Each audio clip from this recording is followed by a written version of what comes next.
Running water. We've been using the kinetic energy of running water since antiquity to grind grain and find minerals. But did you know that it was also running water that first powered the Industrial Revolution? Before James Watt and Matthew Boulton refined the steam engine, it was water wheels that provided the mechanical power to Richard Arkwright's cotton spinning frames. The power of running water is evident in fast-flowing rivers and thunderous waterfalls. But how exactly do we harness it to generate electricity?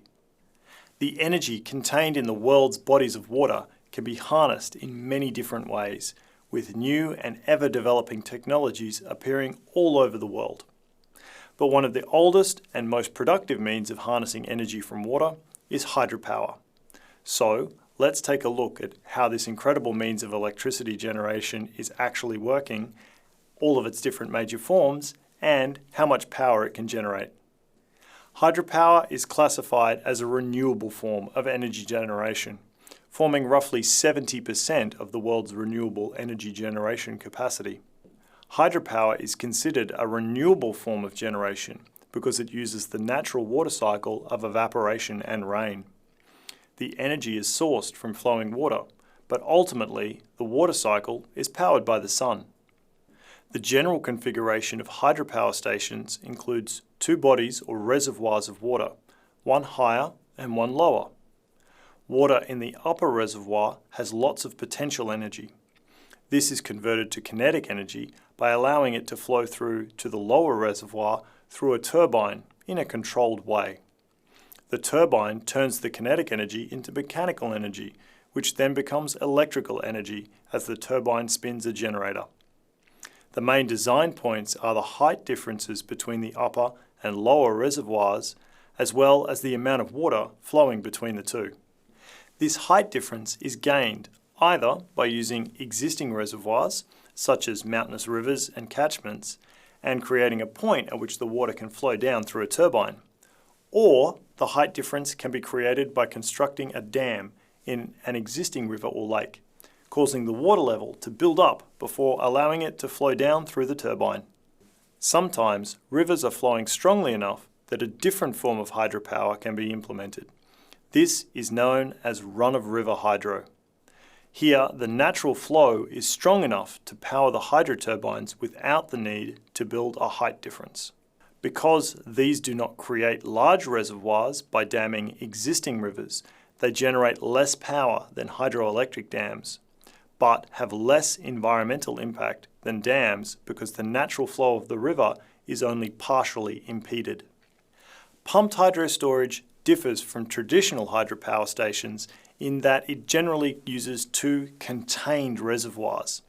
Water can flow down through the turbines to generate electricity, but it can also be pumped up to the higher reservoir when electricity is cheap or when renewable electricity is plentiful. You can think of pumped hydro storage or pumped hydro facilities like big batteries. They can be used to store excess electricity from other generation plants, whether it be coal or nuclear or solar PV and wind. When the electricity is cheap or there is low grid demand, the electricity is used to pump water from the lower reservoir to the upper reservoir, storing it in the form of potential energy. When we wish to use this energy, we allow the water to flow from the upper reservoir to the lower one, just as it would in a conventional hydropower station. Some of the advantages of hydropower stations are their high reliability and high efficiency. Efficiency ranges from 80 to 90%, meaning that 80 to 90% of the potential energy can be converted to electricity.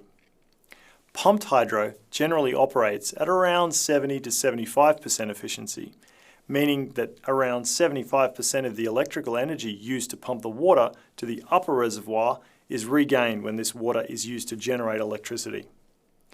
Hydropower stations can start up in a matter of seconds and shut down just as quickly.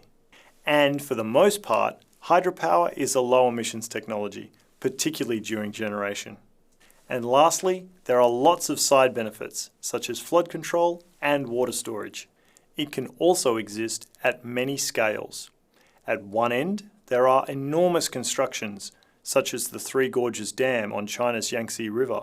Here on the left of the slide, with a generation capacity of 22.5 gigawatts, and the Itaipu Dam on the Parana River in South America, in the middle of the slide, with a generation capacity of 14 gigawatts.